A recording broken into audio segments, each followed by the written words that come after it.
107.5 The Diamond, your home for hip-hop and R&B. 107.5 The Diamond, DJ AR. Today we got Los Seneca in the building. What's up, man? Yo, I appreciate you having me, man. I appreciate you coming up. So I want to jump right into it because you have a unique name. How did you get Los Seneca? Man, okay, so great question. It started back a couple years ago. I went under a different name, and I was like, okay, it's time that I kind of just switch this whole thing around. And it literally took me a full day pacing, and I was just like, I came up with so many different ones, but it's kind of like I wanted it to have a meaning in a sense. So it's kind of like where I came from to where I want to go in a sense, because like Los Angeles is kind of, for what I pictured for the longest time, the dream. You end up there, it's kind of like, damn, all right, I did something. And then coming from Seneca Ave in Queens, New York, from where I grew up, I kind of just put it together of where I'm from to where I want to go. Okay, that's dope. You ever been to LA? I have. What'd you think when you finally got there? Dude, it's so different out there, bro. It's especially coming from like, the East Coast and everything, and from New York and Scranton and all that. It's so different. The live light, it's warmer out there. The people are nicer out there, and it's just, you feel a different energy of, you could do a lot. Yeah, you definitely do a lot out there. Yeah, I've been to LA a couple times, and the Really? first time was like it's like, I don't want to use the word starstruck, but you know what I mean. It's like that. Yeah, it's so 100%. different from New York and everything out east. It's a different way of life out there, bro. Yeah. So I feel you. Yeah, it's dope. And so you're from Queens. Mhm. I got a quick question because Okay. I've had my boy Chulo came up here. He's from Queens too. Okay. You a Mets fan? Unfortunately. Yeah, I can feel that. I can feel Unfortunately, that. Mets, Jets, Knicks, and Rangers. Oh yeah. Misery. Yeah. No, I'm the exact same way. So I can feel that. When did you start making music? Man, I started back in high school. My sophomore year of high school. Like I said, I went under the different name and everything. Yeah. And originally, I wanted to be an actor for the longest time. Okay. But, I kind of knew that there's so much that goes into that you can't just, just kind of weave your way into it or kind of make a chance at it without having stuff like an agency and stuff like that. Yeah. So I started just writing literal rhymes in my notebook, and I was like, damn, I'm kind of good. So I started taking it more seriously. I started dropping stuff without telling anybody, and I started gaining a little bit of traction just on my own. Okay. And then my friend actually the one day found out and posted it on his Snapchat story, and everybody was listening to it, and everybody was coming up to me. So, I kind of, thankfully I got better. But yeah, I'd say around probably like high school is when I started. Okay. So that was the first song you put out like on platforms and stuff On like platforms, that. yeah. Yeah. What year do you think that was? 2019. 2019? 2019, Okay. yeah. So 2019 to 2026 now. We're in the new Bit. year. Yeah, a little bit away, yeah. That's dope. So, what are some of the earliest memories you have with music?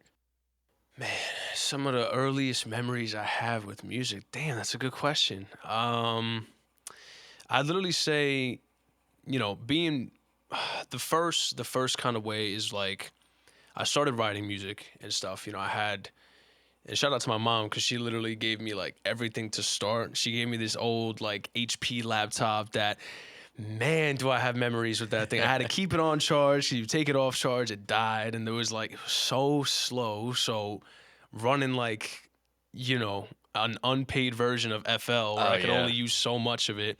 And then I'm recording on Audacity and everything. And I think for my birthday, she bought me this like $25 Amazon microphone. Okay. That always had like a little in the background. So I think just setting that all up myself and kind of just, doing this all myself in a sense, at least from like early on and kind of teaching myself how to do everything, I would say is probably my fondest memory. Okay. From, just starting. So when you started, you just recorded everything, did it yourself, probably got the beats on YouTube, maybe stole them. What's crazy, bro, is that I started with the beats. I tried to make them myself. Okay. Because listen, I'm not the brightest guy, okay? I didn't know how to take it from YouTube and put it into stuff like FL. Yeah. So I literally would either like record them on my phone and then just record them in the mic, or I try to make them myself. And so, like, I gotta admit, the first two were good, but the rest, like, when I actually started and didn't take from beat packs, were horrible. Okay. And then, yeah, my friend eventually was like, yo, why don't you just do YouTube to MP3? I was like, that's the trick right there. I guess that's what it is. So, yeah, then I started doing that, and it was such a better just system and everything, bro. Yeah, Audacity. I haven't, I was at Villainous Records next door over here, and I seen they had it. He just had it on his computer just there. And I told him, like, wow, Audacity. I can remember using that, like, when you first start. Literally. That's dope, though. So you tried making some beats, like you said. How was the engineer process? Like, how would that go when you first started? Oh, dude, you know what? I made it so much more difficult for myself than I should have because I was, like I said, I was recording on Audacity. Yeah. And I didn't have an interface at the time. Like, I just had that plug-in mic that would plug into my computer. Yeah. So it would just go straight into it. So I would literally, and I didn't know the thing about, you could do takes and stuff. You could record like a verse or whatever, like a line, stop, and then go. keep going. Yeah. Right. I didn't know that. So everything I did was one take down the line. And then I put it from Audacity into FL Studios. I listened to it. If it sounded terrible, I'd have to go back, redo it, and then because I didn't hear myself. Right. Oh, so I was just playing the beat in my headphones. Okay. Because obviously, with an interface and everything, it lets you hear yourself while you're doing it. I didn't have any of that. Right. So I know exactly what you're talking about because when we started, and I'm producing engineering, it was the same way. We didn't know about punch-ins, so it was a one shot. If you got it, you got it. If not, run it back. Run it back. Run it back again. So who are some of your earliest influences in the sense of artists? When I was younger, it was so different because, especially moving here from New York and everything, it's a different way of life out here, just like it is in LA. Everywhere you go has its own kind of way of life. And I don't think anybody expected me to be a big hip hop head. Like I'd be listening to Biggie Smalls or Tupac or my first inspiration, you're not gonna believe it, NWA. Okay. Yeah, I know, which is crazy. Okay. And like Ice Cube, and then you go down the line, it's like Mac Miller and Logic and J. Cole and all that. So it's kind of like different eras for different stuff. Yeah. Kind of molded me into what I am now. Okay. And you said in there, it's a different way of life coming from New York to here, Scranton, Wilkes-Barre, Hazelton. What was that transition like? It was first of all, less traffic, which I appreciate. That's because nice, I went back for the holidays and I was like, man, don't invite me here again. I can't do it, dude. Yep. The traffic is different. The people, I'm not going to say they're jolly around here, but they're nicer than they are over there. Yeah. And it's just, I don't know, less traffic's the big thing for me. The schooling, like when I came here, I went to Abington Heights. So that was a big change. I had back in Queens, I had 300 kids on one floor. Yeah. This school has 1,000 kids in total. So, different change, different people. So, Yeah, no, smaller. I could feel that traffic. My family's from Brooklyn, so I go travel once in a while, and I come back. Bad. So it's even when you get here though, 81. Yo, it's becoming bad, bro. That's what I noticed. Bad, yeah, the traffic here. They pick 2 lanes, and now everyone's moving here, and it's like, yo, I want. It's crowded. Yeah, I'll move somewhere else. Yeah. Who's your favorite rapper of all time, if you have one? Oh, man. Damn, that's a good question. I would say probably I have like a top 5 instead of number 1. I think in no particular order, I'd say I'd put NWA up there because obviously they, started my thing. I'd put Biggie, Tupac, and then I'd have to go probably Logic and Mac Miller. Okay. Yeah, I would say. That's dope. So, NWA is a group. Yeah. So, who's the if guy? I'm taking, yeah. I'm putting Ice Cube up there. That's fair. Yeah, he's a goat. Put Ice Cube. He's a goat. Logic doesn't get enough respect. Nah, man. He gets so much especially back when I was listening to him heavily back in 2018, 2019. Okay. Everybody, I'm sure as you know, was just disrespecting Logic crazy. Yeah.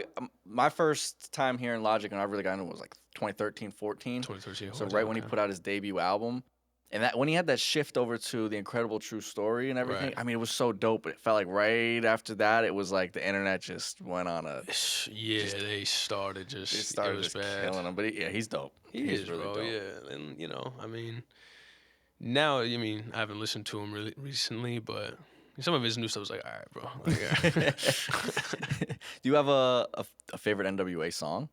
Straight Outta Compton. Yeah. Yeah, Classic. Easy. Classic. Yeah, classic. We're going to hop back into the music real quick. 107.5 Diamond.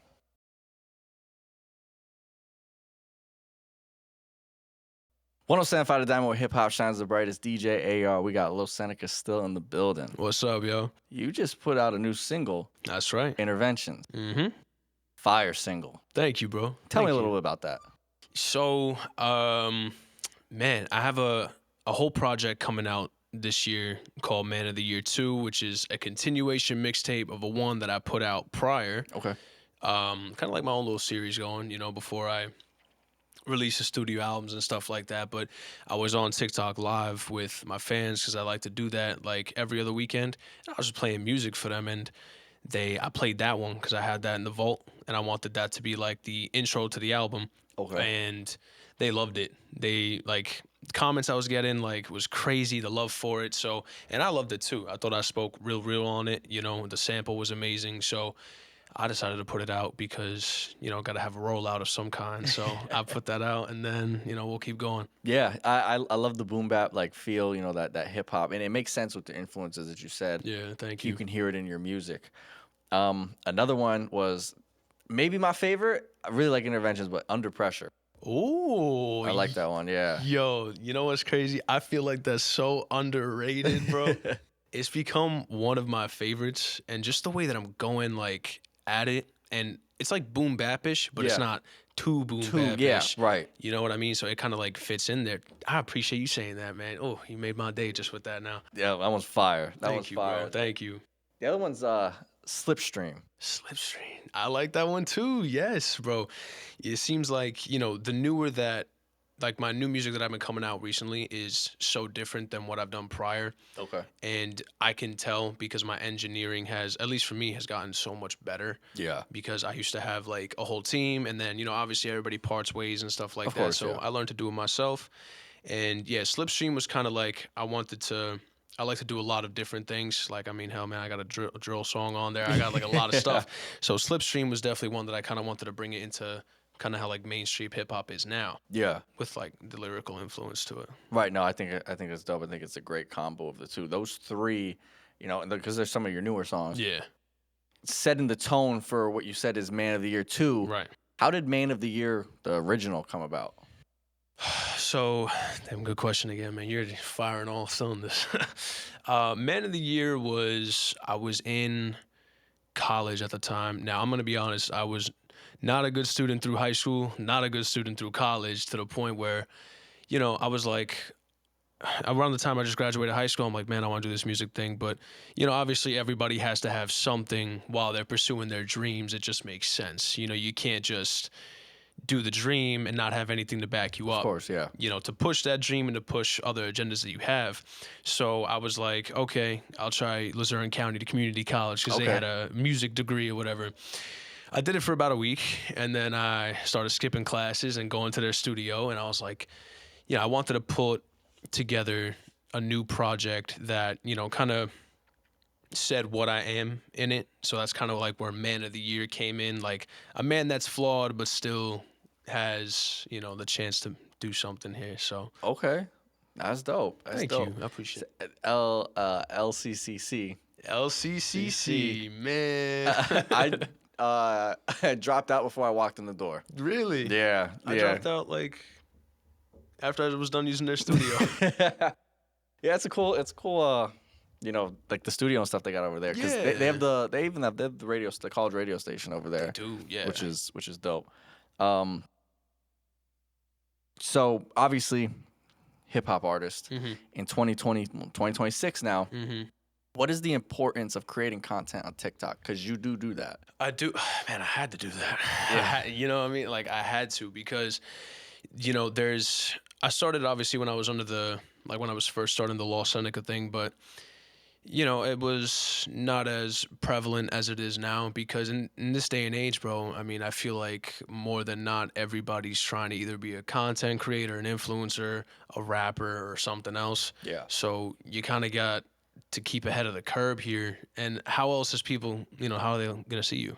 You can't go on the street, sell CDs anymore because ain't nobody got a CD player. Right. So Yeah. you have to do something different. Yeah, and I mean, in 2026, like, yeah, I think it's only getting more. It's only going to get more. Only more. Yeah. So when you're going to make some content for TikTok, what are your thoughts and goals, I guess, with promoting your music, doing it? It's a love-hate relationship with TikTok because I've noticed, obviously, and as I'm sure everybody does, the shorter your videos are, the more chance they have to pop. So it's about editing and trying to find, like, okay, if I'm a viewer, well, I can't even say me because I'm very different than the rest. My attention span is not 2 seconds. Okay. So, I have to find what's going to drag people in, and kind of keep the people that I have following me around, because how I built my following, like, as big as I did, was I did TikTok lives every night. Okay. So people would just start funneling, and then it would be like an actual event. People would wait for it and everything, which was pretty cool. But if I can't do a live every day, which I can't, I need to make some content to be like, hey, I'm still here, just in case, Yeah. DJ Macklemore over here at the station, shout out to him. He does Instagram lives and TikTok lives a lot. You so need to, I bro. know, like, the importance of that, and for DJs too. I'm gonna have to get on it because they just did You're gonna this have to, whole bro. thing where it's like they're adding stuff for, like, specifically DJs. So I'm excited for that. Yeah, cool. You I think I seen something on your Instagram story with one of your songs on TikTok. Was it where people, like, a lot of people using it? Dude, yeah. So, oh my, thank you for noticing that, by the way. Dude, so yeah, I'm chilling at home. I just got done with, making some different stuff, prepping for, like, the mixtape or whatever. And I'm looking at my content on TikTok and I'm like, okay, like, I saw a tab that said TikTok for artists. And usually I'll click on it, whatever, just to see whatever. But when I went on it, it showed me my numbers. Yeah. And I was at like 12.6 million. Wow. Which is crazy because Yeah. I'm like, hold on a second, like, what are you talking about? So it turns out, and I did my research because I'm like, okay, I must be missing something here. Yeah. There's no shot. It just jumps. It just jumps. Yeah. So I did the research, and it turns out that's how many views people, like, so I have 2.6 thousand videos with my songs on them. Okay. People that have used my music in their videos. That's a lot. That's a lot. And a total of, like, the amount of views from that 2.6K is 12.6 million. Wow. Which is nuts, bro. Yeah, that reaction when you first look at that, it's got to be like, you're just, what is going on? I was literally stuck because I was like, nah. It can't be real. Ain't no This is- way. yeah, this I'm is- like, nah. There's got to be something I'm Refreshing missing. the page. I'm like, no, there's no way, bro. How does that feel knowing there's like 2,000 people out there that used your song? Bro, it's surreal at the end of the day, because when you're younger and everything, you kind of think to yourself, man, I can't wait for the day when even 100 people listen to my song. Right. And to see the numbers and how they've grown so much, it's crazy, and it kind of makes it just even more of a reassurance that, man, this is possible. You just gotta keep climbing each step, and kind of keep going that way. It's different. Yeah. Well, I'm looking forward to a 2026 to see what you do with the content and stuff. Yeah, on bro. there. Yeah. We are going to hop back into the commercials quick because we have bills to pay. That's 107.5 Diamond.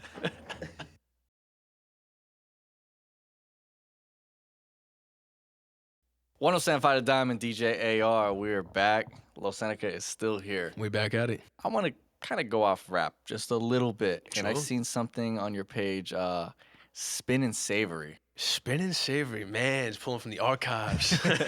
Yeah, Spin and Savory is a shop that I co-own with my family. Okay. We started it back in September. It's on 341 North Washington Ave, Scranton, PA 18503.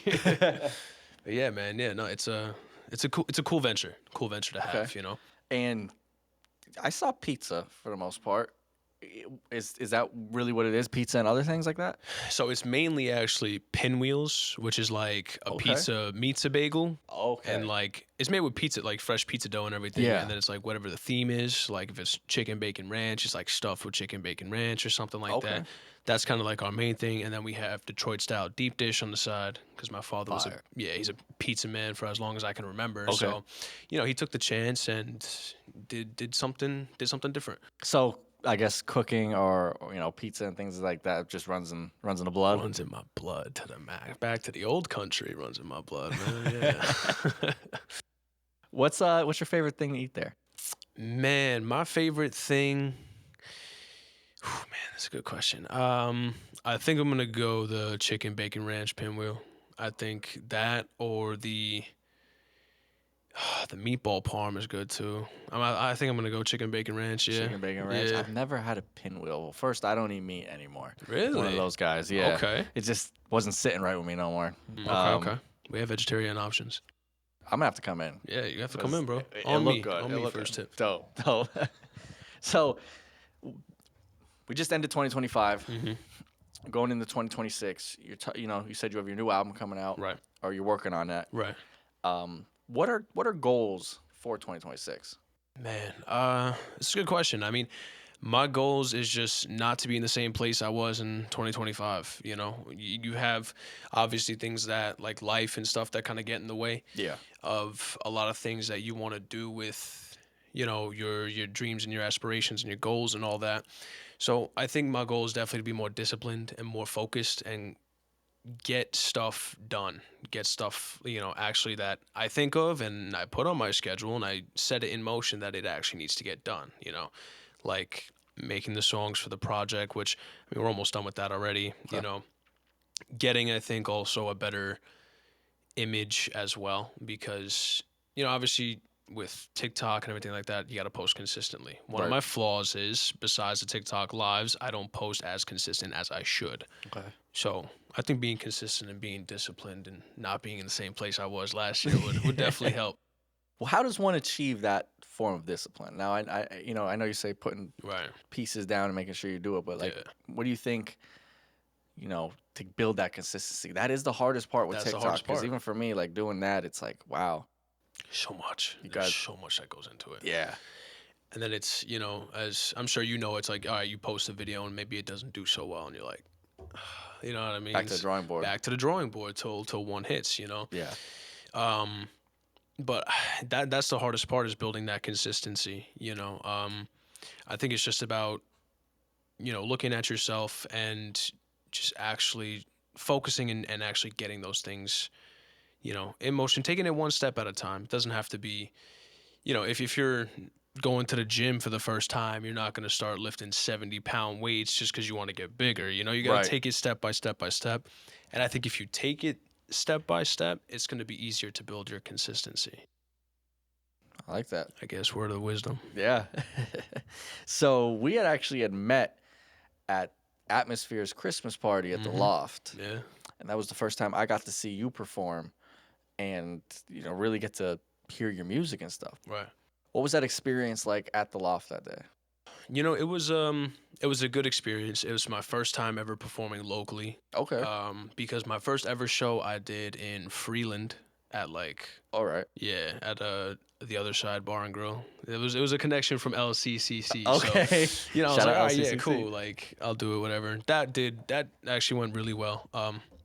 But my next show was in New York, so that was obviously different. And then coming here to a more, local and, how do I put this, like tight-knit crowd in a Yeah. sense, it's different. But you know what, bro? It felt good.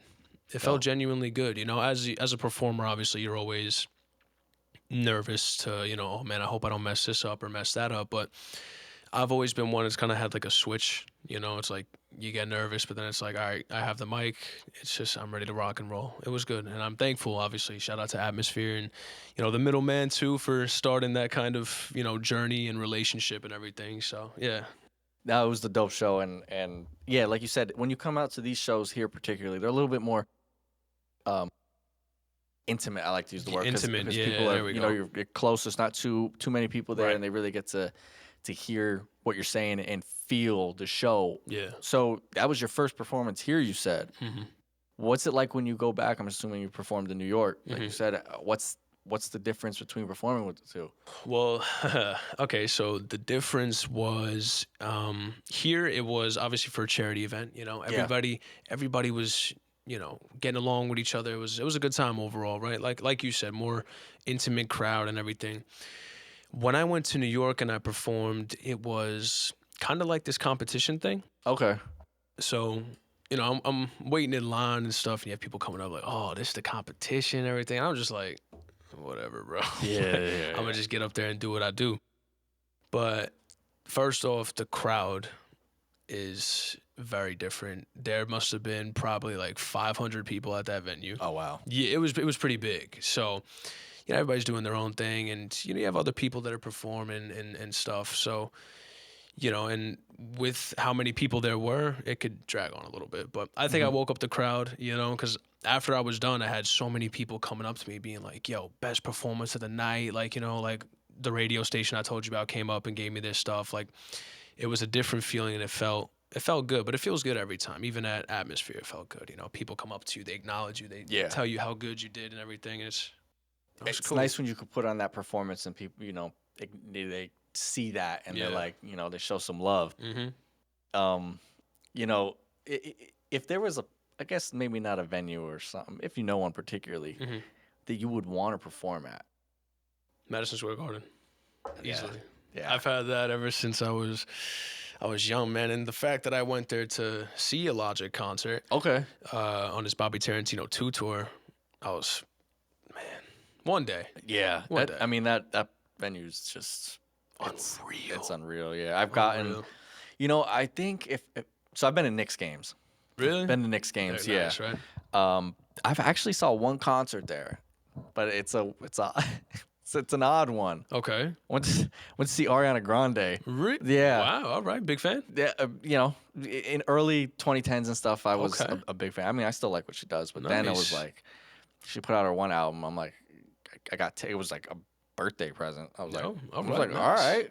Wasn't I was expecting, but Yeah, dude, I've seen a lot of different. You know, I've seen Rihanna with Eminem actually. Great, man. Yeah, they went on tour. It's Okay. I just like all types of music, but hers, the one thing that was like really stood out to me, Mhm. it's exactly how it sounds on the record.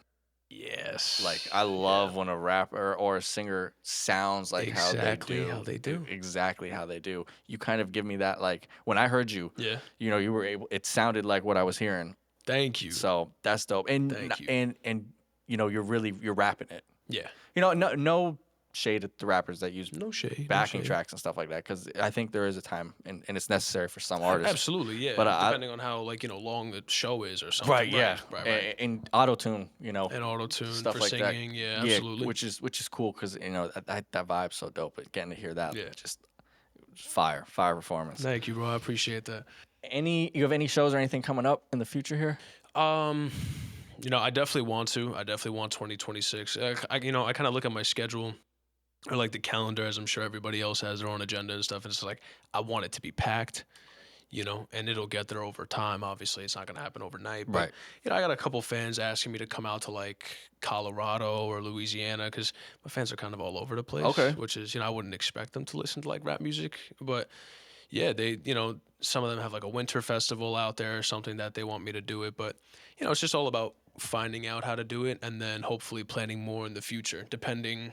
Maybe I'll open for somebody, or maybe Right. you know a venue will give me a chance. I don't know. Yeah, you never know. That's always a opportunity. Like even opening for artists is a big, you know, it's a platform because there's It's a a gateway. lot of people there. Actually, I did see Logic too when he was on his Incredible True Story tour. Really? Yeah, and at that time, he had YG open for him.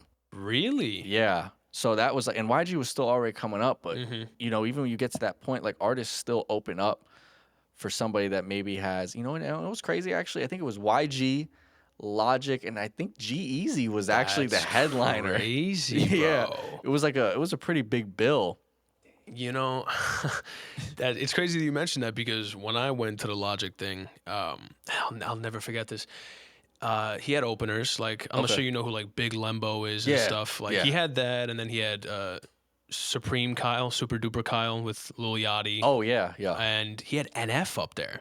Oh wow. We had no idea who NF was. I remember somebody, my cousin's girlfriend at the time was in the front row, and she texted my cousin's brother who was with me, was like, yo, my name's Mateo, but she goes, that's Mateo. And I was like, because, we had no idea who he was, but Yeah. he did good, and now look at him. So yeah, it's a gateway. Yeah, he's a big artist now. Mhm. Yeah, that opening is, sometimes artists don't want to because it's like cause sometimes you have to pay your dues sometimes to You get gotta these pay your dues. to You get have these to. opportunities, but Yeah. in the long run, sometimes it's really worth it. Absolutely.